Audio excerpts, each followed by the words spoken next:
Hi, Barry. How you doing? So, John, Ravi, as you are there, is there anything in particular that you're hoping to get out of today? Obviously, quite a wide range of things that we've had come in, like suggestions we've had come in, but anything in particular that you're hoping to get out of it? I posted a question. It was around, I think it was around board expectations of moving to the cloud and cloud migration and how you manage those expectations when obviously you consider one of the topics of this call is costs and minimizing costs, yet trying to maximize that move to the cloud. Any kind of challenges that others have had around that area. Nice. Okay, brilliant. That makes sense. Yeah, absolutely. So we're gonna do it on a Slido. I'm gonna give it a try. So we've tried a variety of different ways of working. Did this on another call recently. It was quite fun. So hopefully we'll try and get what everyone wants to talk about. Does that work? That should work as a link for you to be able to access some of the things. So I think yours is in there. John, just put a thumbs up on that one already. That question. But yeah, I don't know if you guys have worked with a Slido before, but it's just a way of trying to make sure that the right questions are discussed by the people that are actually in the room at the moment. So if there's more people that want to learn about anything in particular or find out about something in particular, then hopefully it should work. So just at the beginning, Frank, Ravi, John, Leo, from any of you, Frank, maybe I'll start with you. Is there anything in particular here you're looking to get out of this personally today, or more just casual interest? Good question. Yeah, I think a little bit of both. I think cost control kind of starts with the debate around IT as a cost center versus IT as business value delivery. So there's an element of kind of starting the discussion there. But yeah, I think I have a big list. I'm trying to articulate it succinctly.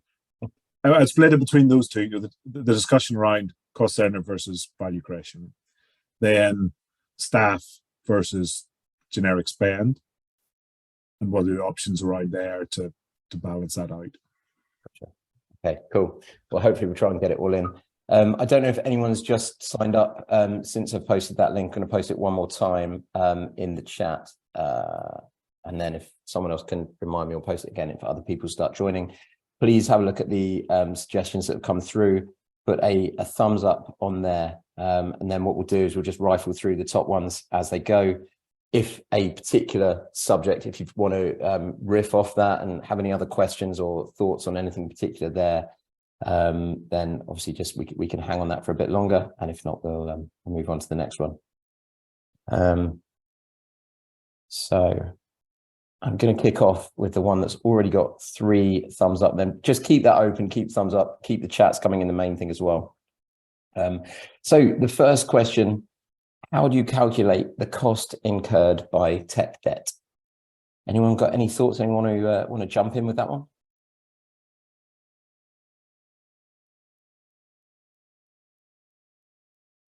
Yeah, the time it takes to get to market, features to market through the delivery life cycle. And I tend to articulate that through looking at developer effort, listening to their frustrations around what we're having to do with technical debt in order to achieve the end goal.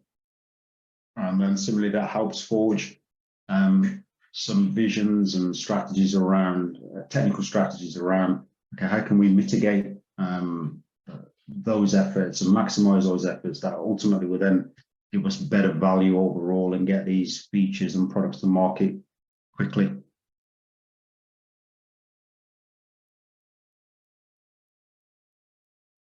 Brilliant, thanks, John. Any kind of specific examples that you can share about having done that in the past to go into that a bit deeper? Yeah, for sure. It was a large enterprise company, and there was whole strategies there around modernization, tackling legacy. How do you define legacy, age of technology, fit for purpose, etc. They had a very large technical landscape, very fragmented, complex And then ultimately they were falling way behind market expectations compared to their competitors. So it was a huge task to try and articulate to the board particularly the reasons and the rationale for why we can't move at the pace you would like us to move. Even though they were investing in cloud, it wasn't as simple as just saying, yeah, you've invested in cloud, but you've got all this technical debt, all this legacy that we're having to manage and having to deal with. It's not easy for us to integrate with in order to deliver the services that you want us to. So I can go deeper into the detail in more than that, but it was largely that. And the takeaway for me from that was more around listening to others, relating to what, certainly developers relating to what they're going through, the frustrations, and then having to be the pragmatist and how we balance commercial, contractual expectations, board expectations, as well as still trying to maintain the morale of the developers and the delivery team to ultimately deliver what's expected in the time frame that the company wanted. Yeah, I love that. How to articulate to the board why we're not moving at the pace that they would like you to move. I feel like that's probably a problem that a bunch of people can speak around there. Yeah, I think we've all been there about cutting corners, and then when you start talking about cutting corners, that's when the likes of the CISO and the security operations around that company start raising eyebrows. What do you mean by cutting corners? Are we compromising on security and so on? So it can open up a minefield of conversations and discussions. For sure. Ravi, you can see you've got your hand up there. Anything you wanted to add to that? Yeah. So I think firstly, there's what's known as kind of known technical debt and unknown technical debt.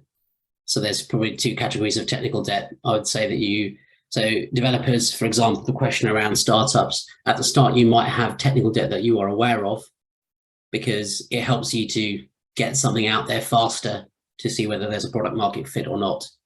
The unknown technical debt is a bigger challenge, and I would question the value of trying to measure that, because it's kind of potentially a fool's errand. I'll give you a good example.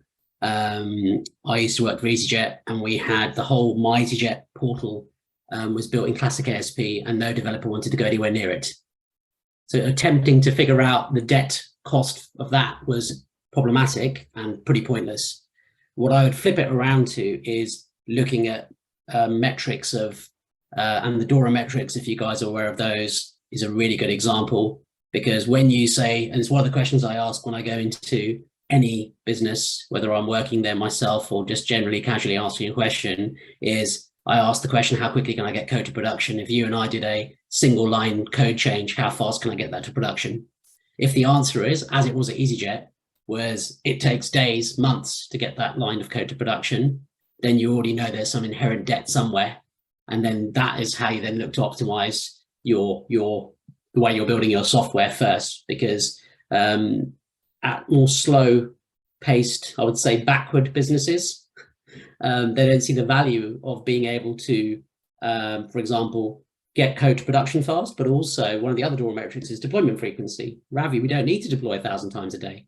Yes, I know you don't, but when the need arises and you say you've got a serious security breach and you can't plug the hole because it's going to take you 3 months to go through your release cycle, your CAB meetings and all the other nonsense that you have in there, you're going to be seriously screwed as a business. So that was my view on debt and kind of leaning into I hate the word leaning in.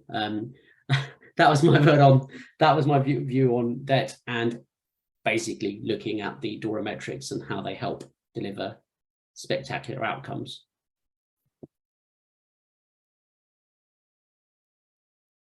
Great, thanks, Ravi. Then anyone else experienced similar things, or any contrasting opinions on that?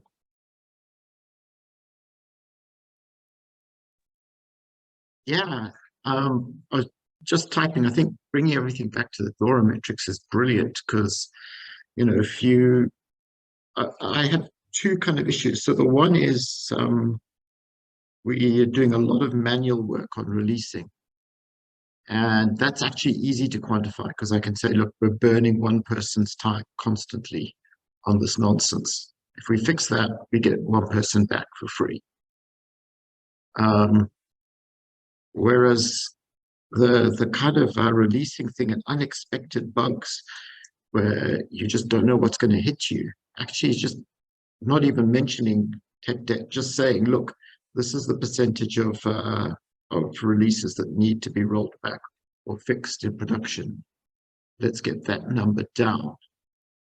Actually having a graph over time that you can present to people and management can see is just really great, actually. So yeah, I really like the DORA metric thing. Ravi, again, can see your hand raised again.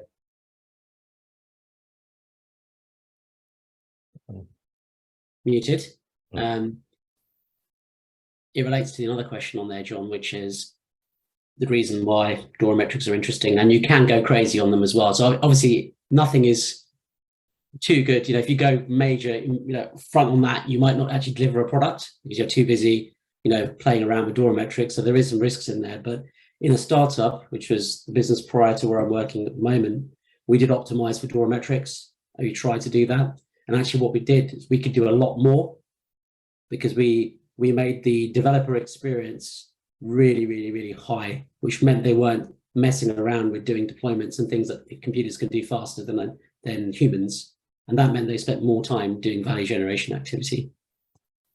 So for startups, if you don't get those things in at the start, to some level, doesn't need to be the Rolls Royce, then you are going to start to see the benefits of that, or you end up with potentially businesses just don't deal with that stuff ever. And that's where the corporates are. Retrofitting that stuff is really expensive and hard work. Forget the tech piece, just the cultural piece, not there in many corporates.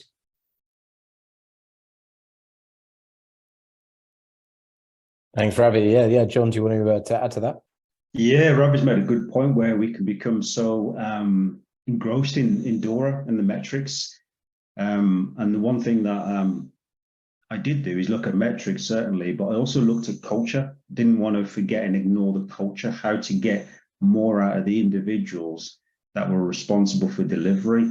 You could throw metrics at them all day, but if they're just not responding and they're not bought into a vision and the strategy of where we're going and how we're going to get there, to them, metrics was just a figure, don't care. So I think that was the other important lesson I learned was metrics is absolutely fantastic. DORA is great, as we've all alluded to, but don't ignore culture, team dynamics. Yeah, it's not the Ravi show, so I'll shut up after this. All of this stuff is obviously heavily looked at in the book Accelerate. So if you haven't read Accelerate, there's a whole thing around culture in there, and the culture that the best performing software organizations actually, I guess, exhibit. And that is there's a guy called Ron Westrom, and he's referenced in that book and by DORA, which is actually a company that got acquired by Google, actually. And that talks about what's called a generative culture. And that's where you can make mistakes and not get, fired. That kind of culture, you want messages to tell you that there's a problem. You want to get rid of silos. Whilst it sounds massively obvious, it is not. And as John has said, if you don't do that, the culture is not right. It doesn't matter how good the tech is. Brilliant. Thanks, everyone. Just a reminder that we've got this Slido thing here, but you can also feel free to put just questions in the chat box or just raise your hand and come through. I think quite clearly we've got some experienced people on the call. So if you've got anything that you're dying to know, then please don't sit there in silence and please put something on there and we can make sure that you get as much out of it as you can. If anyone's out there that has got a working webcam and is available, then please do come up on camera as well. Yeah, that'd be great. So I'm going to move on then to the next highest on the list, which is how do you manage board expectations with migration to the cloud and associated costs, effort, complexity, and time? Anyone want to take that on? In fact, you know what, John, could you go into a bit more detail? I know this was your question. You said at the beginning you'd submitted it. Can you give some context to that question and what you're hoping to get from the discussion on this? Yeah, sure. In my relatively recent experience over the past kind of 7, 8 years, where I've been more responsible for looking at digital transformation, modernization, there's always this expectation of cloud usage, and trying to understand from board members what's the rationale, what is it that you're hoping to achieve from moving to cloud, and really more often than not, it's because our competitors are doing it. I've seen it on a billboard. It's through marketing or advertising. So there's very little substance or rationale behind that move. And so when you present some high level plans, more around costs, there's certain eyebrows raised as to, well, I thought moving to the cloud was actually more cost effective, it's cheaper, and so on. Yes, it might be over the longer term, depending how you like with any technology that you adopt, inherit, or purchase, how you manage that technology. But the initial migration to get you to the cloud from where you are at the moment, you could find there's a spike in costs. It's all about, do we have the skills, the capabilities to be able to deliver that whilst managing BAU, etc. So there's all those factors that are thrown into what is a simple headline request of we want to move to the cloud. So I just wondered if there was anyone who had any experience of that, how they managed it, how they dealt with it, and particularly from a kind of a board stakeholder perspective.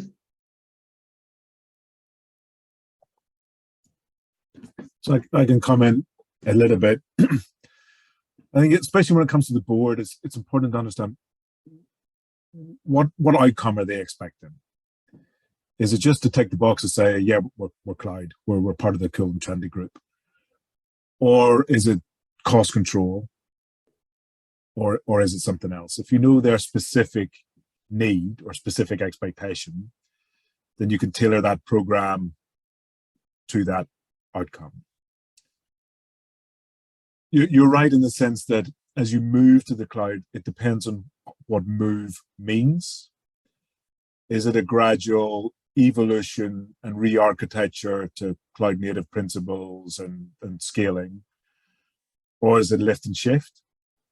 Because absolutely a lift and shift will spike those costs.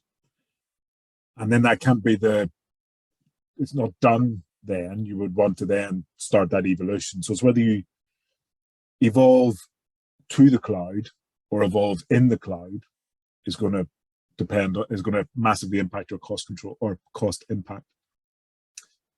And then you layer on constraints. Is there a certain business context that requires you to say get off-prem and on cloud? And really that doesn't matter to start with. So it's really plotting that entire program of work out in the context of what the board are expecting. Because if it's cost control, then you're right, they'll probably get a big shock to say, look, this isn't good, this isn't a magic switch. This will probably go up before it comes down. Versus if we just want to be part of the cloud kind of club, it's a different model. So I would really tie it back to really understanding what the board's expectations are when they say that, and then tailor your program to deliver that or challenge that expectation. Have you had any experiences of that kind of thing, Frank, where the expectations have then changed after going through something like that? Yes. So I'm currently doing a lift and shift because there's a very real and sensible deadline, and that is the right choice. The cloud cost was budgeted at 60K a year for an entire 1,000 person global company. So I had to add a couple of zeros on that and manage that expectation. It was moved a little bit over. Look, here's the cost for this little bit, and here's it increasing, here's it increasing, here's it increasing, and just kind of manage those expectations. Now, it was well received because the need to do it overtook the cost control per se, but it's that early and often transparency to correct any misconceptions. Like, here's what this is costing, here's what that's costing, here's what this is costing. We've made savings here, or it's going to be a high spike here, but if we make these changes over time, it'll bring it down further. And things that resonate with the board are simple things like, we're going to turn it off on a Saturday and Sunday, and that'll save us some money. We can't turn the on-prem servers off on the Saturday and Sunday. So really, really simplify the message to that model. You know, what is your kind of cloud profile? Is it 24/7 always on because you're a 24/7 e-commerce company with security concerns? Or are you more a B2B model that's working 9 to 5, Monday to Friday? Then you're reflecting your business topology on your cloud topology, and you're getting those discussions. But yeah, it's really, really simplify it for the board. But information as early and as often as possible, so there's no surprises. Thanks, Frank. Anyone else with any similar experience? Again, to add a complementary opinion or contrasting opinions or anything on that? Yeah, go ahead, Ravi. I think it's interesting. I would question a board decision to move to cloud, I would say. So I know that where I'm working at the moment, there was a, hey, we're going to move to the cloud type. So what Frank said, more of a let's be down with the cool kids, and it cost them 4 times as much as their on-premise data center costs. And that's because they didn't look at a strategy of, they didn't have any strategy for what it currently does today and how it might look in the Azure world, which is what we use. So that's not just about, hey, let's move these virtual servers. And the reason for the cost is a heavy virtualization on premise. So that's what they did. They basically took the boxes and put them in the cloud. And then they wondered why it costs a lot of money afterwards. Now we're working back from that process now to look at things like, we've got an EA with Microsoft, so SharePoint comes free. So all of those 6 boxes that deal with dev, test, production for SharePoint, which is quite heavily utilized, should be put into SharePoint Online. Hence, a load of cost gets carved out. So I think there is a lens by which you look at your migration, which is not just about VM migration, because that also costs. So we've actually got a third party who's managing those VMs, patching. So you can see how this gets silly. Ideally, you want to go for a managed service approach where you're not having to look at those low-level things. You're just building the value on top. But there is a choice based on what part of Azure, AWS, etc. you use, and it might not be a direct. For example, if you're SQL on-prem, you're not going to necessarily go for SQL Azure. You need to look at what it is that thing is doing, if it's a product or an application, and actually, a NoSQL database might be hugely suited for that, more scalable and cheaper. So there's another level of almost internal consulting that you're going to have to do. Obviously, decom is the other one, decommissioning. So if there's end of life, let's not bother wasting the money to migrate it.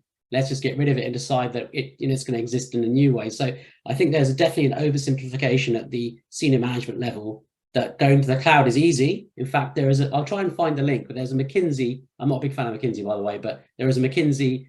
They do the good high level stuff, which says, this is what happens when people lift and shift. And I can tell you that all 4 major anti-patterns were what we did here at my current business.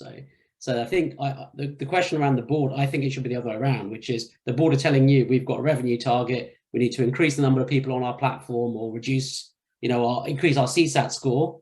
And then you'd work out how the cloud may help you get there rather than, hey, let's just go to the cloud for the sake of it. And there are lots of benefits, although if you've seen the Basecamp founder who's shelled, got rid of his AWS account and he's bought loads of physical kit again, obviously causing some interesting noises. And then you've got, I think it's been taken a bit out of context, but one of the Prime Video teams, who are obviously an Amazon business, and there's a big hoo-ha about the fact that they've decided to go, but obviously they're different stages in their business, but that ability to flex and de-risk things and get stuff spun up quickly and have it managed for you, there is definitely some logic in that, but it does depend on what type of business you are and where you're at in your journey.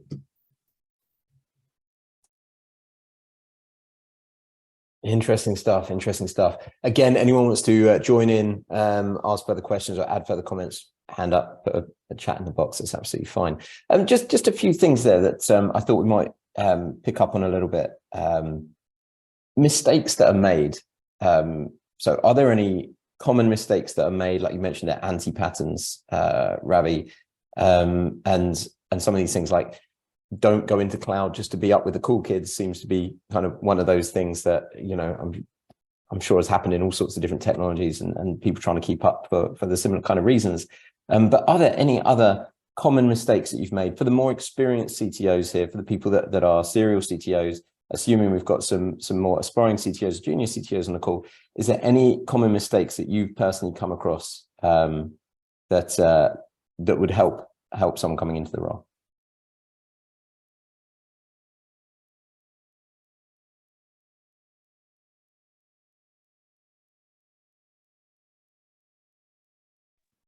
I'm trying not to say anything on this one, guys.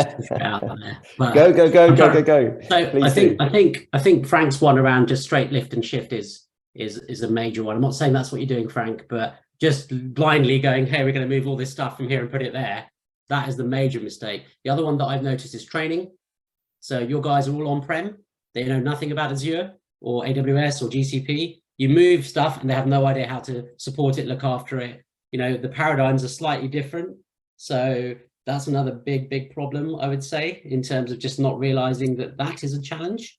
I think the lack of cost control, so the world of FinOps. So again, you might, you know, Frank said he times his number by adding more zeros to it, but you need to also start to look at things like cost budgets and the ability to alert when things are going crazy. The other thing here is use of, I guess, the elasticity of the cloud. So don't go for the biggest, beefiest machine. Look at the ability to scale and auto scale, because that will save you money. And again, it's really funny that, so if you guys haven't noticed, if you look me up, I'm working for the Crown Estate at the moment. So it's a 300-year-old business. And they haven't thought about things like this stuff is not used for pretty much, there's one project where stuff is not used for 12 hours. But it's switched on because it's a VM. That's costing you money. So if you are utilizing the cloud properly, you would have the ability to scale up when the need is and drop down when you don't. Whereas just having it, you know, running at 1%, and it's actually the same paradigm as virtualization was for on top of physical tin. Very similar. You've got auto scale capability. You've also got things like reserved instances and other, I guess, provision from the cloud providers that say, if you know you're going to have this box for the next 3 years, or this project runs for 3 years, or this virtual machine runs for 3 years, then you can reserve it and you normally get a cost kind of reduction because you reserved it for, you know, a period of time. So that's another one that's quite interesting. Definitely on a Microsoft side, there are additional kind of SKUs of billing that might be quite interesting. So the big one on a Microsoft side, I think AWS do something similar, is if you're using dev test environments, you tend to pay 25%, or you pay like 25% of the cost. So if you know that this is a dev VM or a dev environment, then you tend to pay less for those than obviously for the full whack. And I guess the last thing is the appropriateness of the choice of component against what you're doing. So as you said, if you go straight swap SQL to SQL Azure, it's going to cost you more. And that may not, and then when you factor in things like redundancy, you know, different, geolocation, all that kind of stuff, geo-redundancy, it starts to get very expensive very quickly. My last piece on there, which is not on there. Actually, I found the McKinsey article in the background, so I'll put that in there as well. The last one I would say, which I've now forgotten, I've forgotten it, so I'll leave it there. Here's the McKinsey article. Brilliant. Thanks, Ravi. I know Frank's just had to drop off for another call. Any other comments on that at all? Any kind of common mistakes people have come across around cost optimization, or anything that might help?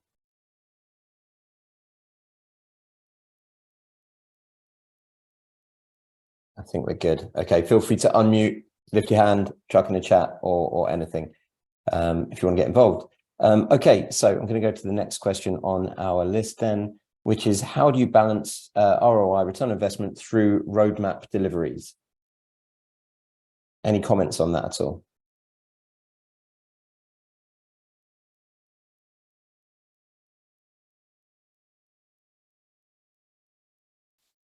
I'm not sure I understand the question first, so I might. Is this from a cloud perspective, or is it seems like more of a product question? I don't know if anyone can shed some light on what we're asking. Yeah. So we've had a couple of thumbs up on that. Is there anyone on the call that's thumbs up that, that's looked at that and thought that would be interesting, that could add a layer of context on there? Yeah, I can. I didn't ask the question, but it's a similar concept that we have in our business. So we have an internal development team that, in our context at the very least, and we have different sources of requests that feed into our development team's roadmap. One may be revenue generation from new features that go to customers. So it's like new feature requests. That's one area. I think you can put a RICE scoring framework assigned to that to kind of categorize and see what return you get after delivering that through the revenue generated. And akin to technical previous question. So 3 main areas where we get the requests in are new features that generate revenue, because some of our internal teams use the platforms developed by our internal team as operational efficiency requests. So that's the second category. And then the third one is technical debt that the development team come up with. So I think that the problem that I always find is when it comes to a board level, they always want to see what's the return on investment from our development team. And I guess my point on top of this area or this question is there any way of really unifying that return on investment provision or report to the board? Because you've got revenue, you might have time saved from operational departments, you're mitigating risk much of the time from the technical debt that at least we're resolving, or your speed to market. Has anyone ever found like a unified way of showing that return on investment through the different efforts or sources of requests? Or much like I'm in a position of, do you just have to segregate the return out from those different elements? Does that make sense?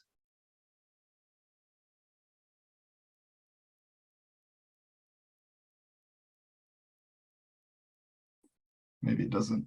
Thanks, John. I'm waiting for Ravi on this one. Ravi, sorry if I'm not trying to make this the Ravi show. Oh, Stephen, I've seen you've just unmuted as well. So, so John, it does make sense what you're saying to me. I mean, what I try to do is separate out the different pots, right? You need a run budget, and it's almost like where what I've got to.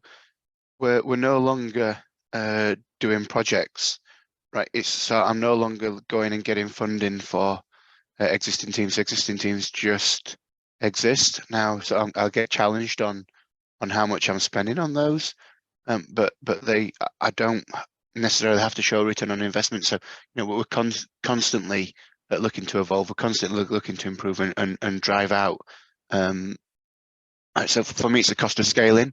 Right, so if we want to be able to scale and continue to grow as a business, then we need to continue to invest to be able to keep going. And then you can have a cost of features as well. So I've got essentially a fixed, not a fixed budget. You could say you can massage between the 3, but I have essentially my budget allocated to features, my budget allocated to tech debt, and my budget allocated to support. And it's the product over project thinking. And trying to get everyone on side and engaged with that, and then then that lines up with cloud as well, because it's cost per. It's not capex. You're not looking to go buy a load of kit, and it's about how do you get people into that mindset, right? And then it comes down to the FinOps and all, and you can show like and now able to show cost per transactions and cost per what do we cost it? What do things cost per customer, and and all of the cost gets, as well as the physical infrastructure cost in the cloud, but also then I apportion people to that as well. Right, there we go. But so it's hard, right? And I was quite fortunate that it's quite a forward-thinking company, and there were more of that mindset when I joined, so I've not had to go through the battle to get us there. Yeah, I think I'd go back to what John R said earlier around culture. So Stephen, it looks like you've got decent culture there. I think it's interesting because I mentioned the DORA metrics again, but the DORA metrics are also offset by the real metrics, the value metrics that your product metrics, should we say, what you're going after. So, if you're working at EasyJet, you're looking at revenue per seat as the top one, but you might be looking at other things like how long does it take for people to make a booking? And, can they get through your booking funnel in an optimum time? Do they not fall out of the funnel and, kind of crash and not actually get to the other end? So there's a load of complementary product metrics that balance off your technical metrics, your DORA metrics, if you're using those. There is interesting. There's, again, if product and tech are working together, and in the cases where I've seen it work the best is they are the same team. It's not you and me, the business and tech. So that's an anti-pattern for me when I go into any business. If I see it's being talked as the business and tech, then immediately I know we've got massive cultural problems. If they're working together, then the product person should be on the same page as the technical person, and they should realize that if I'll give you a real life example. I work for a health tech startup, and we were doing the full shebang DevSecOps with a very small team. So we supported our own product. So we were looking at logs, and the signal to noise ratio was colossal because you get a lot of noise in cloud platforms, noisy neighbors, all this kind of stuff. And we were operating probably one of the most mature Kanban kind of methodologies I've probably done in like 20 years. And we also had what's called a capacity allocation for types of ticket. And that was just baked into how we worked. So what it meant was, and I'll tell you the funny story about the product person at the start of this, but we did like 5 product centric tickets. We did 1 for tech debt, 1 for optimization, 1 for support, and we went around that ring again, over and over again. Obviously, if a Sev 1 came in, then we'd deal with it. But interestingly, the product manager at the start thought he owned all buckets. And so that's interesting. So how are you listening? How are the developers empowered to do the stuff that makes their life better if you're deciding the priority? And I told him, I'm really sorry, that's just not going to happen. So, and then hopefully developers are making sensible decisions and they're not just, doing their own stuff. But I think capacity allocation, which is a Kanban thing, is an interesting thing to think about, balancing off this. But in terms of ROI, back to the question, you should be moving the product metrics in the right direction. So if you are building something and it reduces the cost of something or it increases the satisfaction, you should be able to measure those things so you can see what your releases are doing against those metrics. If you don't know what they are, you've got problems because you're building a product for the sake of it. If you do know what they are and the stuff that you're building doesn't affect those, then we need to seriously look at the product strategy and why they're not moving those dials. Because, it's the classic retention, how long people stay on the site if it's a mobile app, how many videos they watch, whatever thing you're building, there must be something that ultimately drives revenue. And if you don't know what they are, then also developers are building software for the sake of it. There is no link from the work that me and Stephen are doing on our user story that links to the dial around customer satisfaction. And if that doesn't exist, you've also got problems in terms of what you're doing. And is there a clear vision and strategy for your product? And to echo what Ravi's saying there, the best team I've ever had is, again, have been a highly mature Kanban team with product team baked into it, able to do full stack so they can write their own infrastructure as code and away they go. Basically fully self-service. But the challenge I've often seen and had is where you try and apportion time. So having a fixed metrics like Ravi's saying of X number of tickets and Y number of tickets and Z number of tickets, but if you try and just do a percentage or say, we're going to allocate 30% to tech debt, it doesn't happen. You can have a percentage of a department, but it needs to be named individuals, either on a rota or on a, there needs to be defined periods of time when they've got to do this. Because the problem you have is that the product always takes over. It's always the features, it's always the contractual commitments, it's always and tech debt it just gets pushed out. Yeah, Stephen, that's a cultural thing. So I can give you even more extreme example. At EasyJet, we weren't allowed a health sprint. So bearing in mind that we were looking after, what was it, probably 10, 20 million passengers a month in terms of going through our website, the dev team weren't able to improve the health of the platform because the culture of the business was all about revenue per seat. And they didn't have, and this is again back to what I see in C-suites of all sizes, if there isn't a number which you're bonused on, that's Yeah. based on the health of the product, then you're going to basically pile more and more stuff in, and then you're going to, and actually already you're going to beat up the tech team again as to why it's fallen over. Yeah. And that's because you haven't listened to us, guys.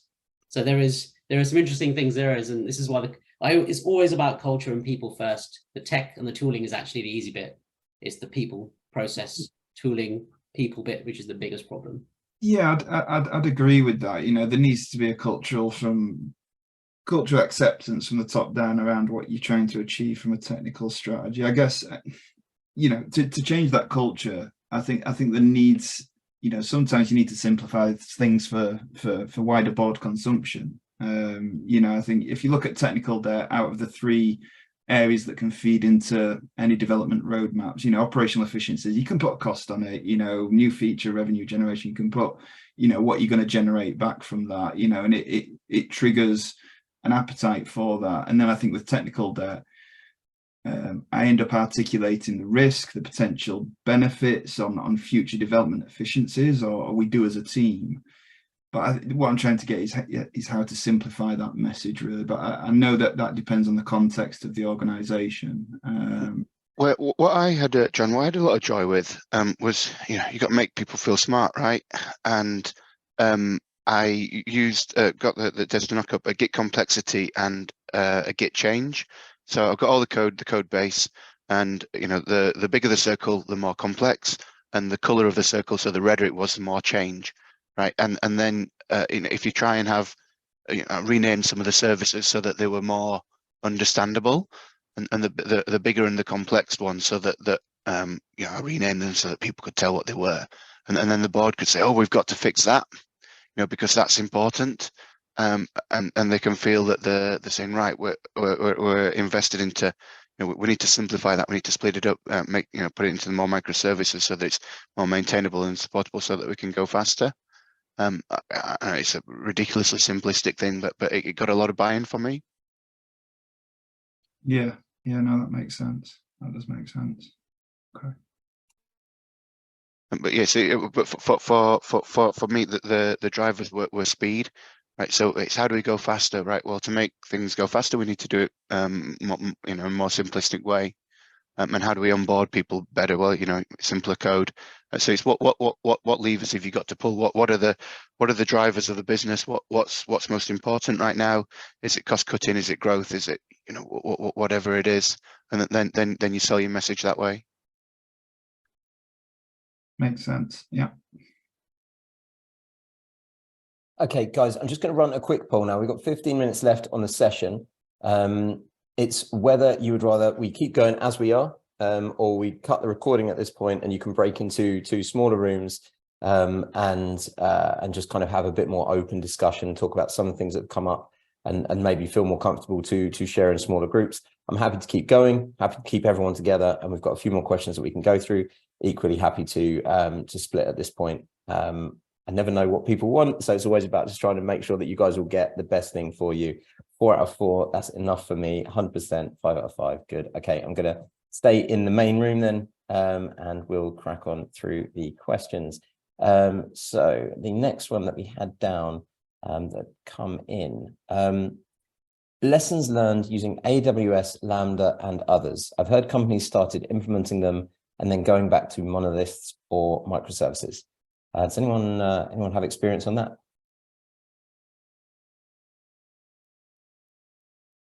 I've never gone back. I mean, the story that Ravi mentioned the other day with Prime, that they've just re-architected a little bit, and what they've done, they've smushed some services together, and there's lots of other patterns that they could have followed that could have broken them out further into microservices. It's all choices, right? There's 3 ways of doing everything, but it's, you know, what's your drivers? You've always got to be cost aware, and you've always got to make sure that you're doing the right thing.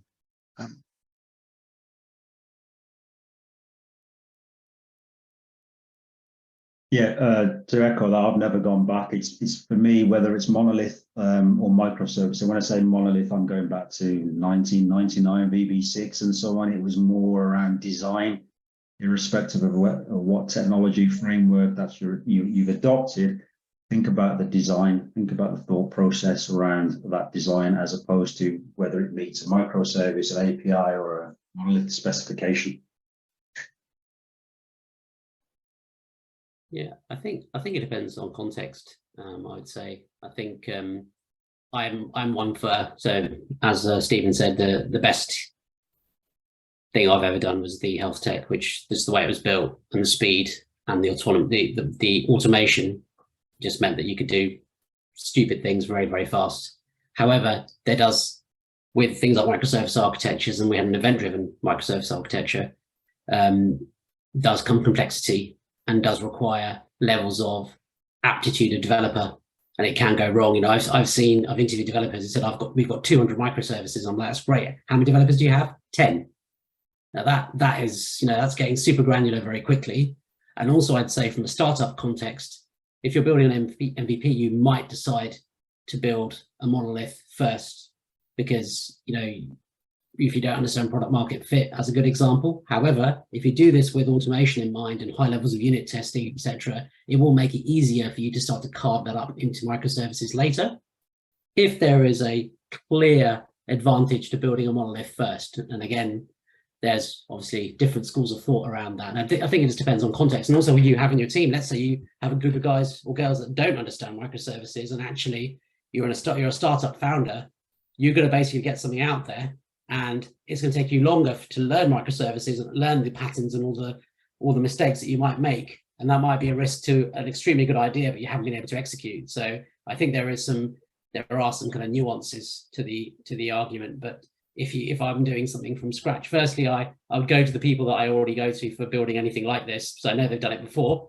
but you may not be able to get them, and then you are stuck. So I think it does depend, but ideally, I think depending on what you're doing, you'd probably go for, I would say, at least a loosely coupled architecture, whether it's microservices in the purest form. I'm not sure.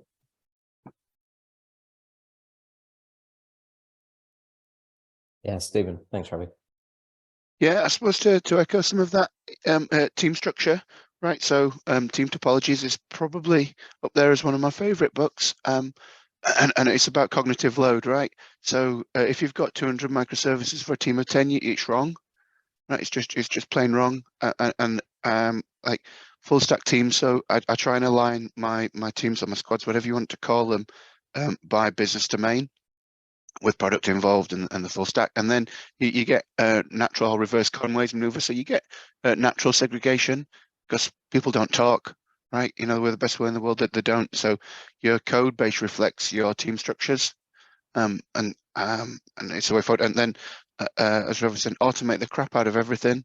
You know, from day one, when we were talking about anti-patterns, sorry, I couldn't speak earlier, but the common mistakes are just not automating everything. When you go to the cloud, you know, you need to be pulling your variables out. You just need to, you should never be building anything through the, you know, it should all be running scripts. Everything should be rebuildable. You ought to be press a button and deploy. Then where was it going? Teams, microservices. Contract testing. Right, contract testing is the most important thing you can do with microservices if you want to scale. Right, so you need automated regression tests, you need automated unit tests, but contract tests. Right, so if you have got 200 microservices, you don't want to test them all. You only want to test the ones where the contract breaks. And then you know, it's about, yeah, as I was saying, speed to deploy. And how are you able to deploy confidence? Well, it's your automated test running in your automated pipelines, and away you go. Yes.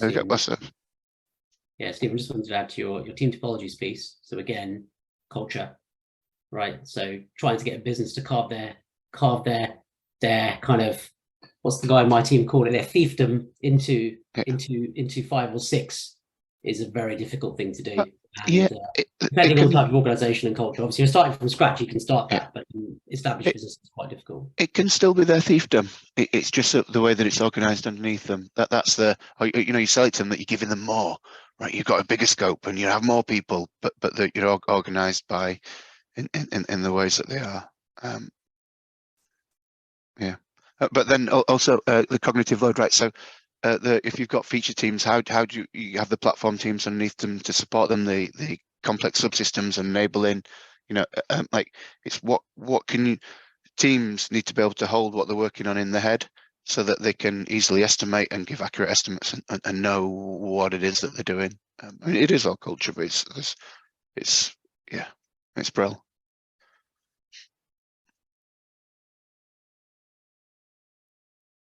Great, thanks. Okay, well, if there's no comments or extensions on that, then I'm just going to pop one link into the chat. Always make this point. Obviously, networking is everything. I'm sure each one here has met or seen at least someone that you didn't know. Well worth adding your LinkedIn details there if you're happy to connect with others on the call.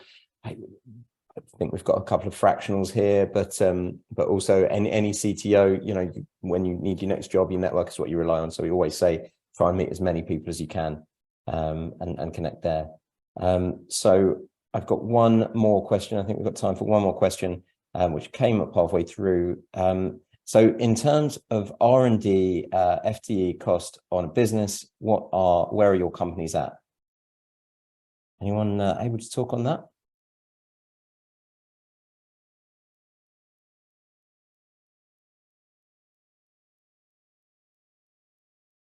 I suppose is a question in regard to like HMRC definitions of R&D rather than.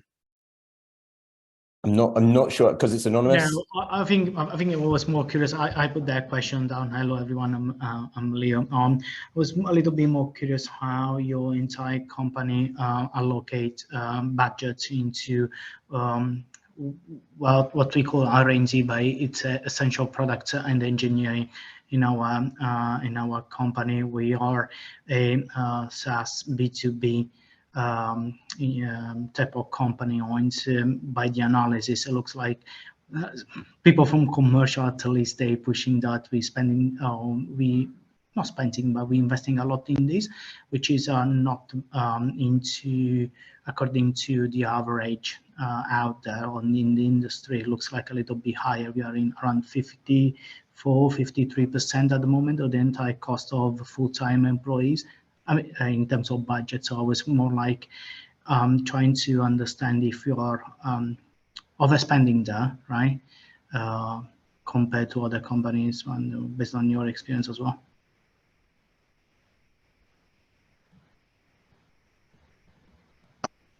For me, if you're saying that you're essentially, is that the 53% of the company permanent headcount or the tech permanent headcount?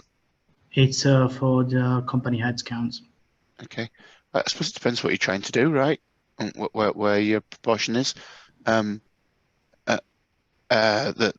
last couple of companies I've been at, it's been about that. It probably been a bit less, about 40%. Mm-hmm. But you know, we were the last one we were massively recruiting salespeople to push sales. So it depends on where you are in the journey and how you sell, right? If you sell through resellers, then you're not going to have that. Then it might be low. Each company will be different, won't they?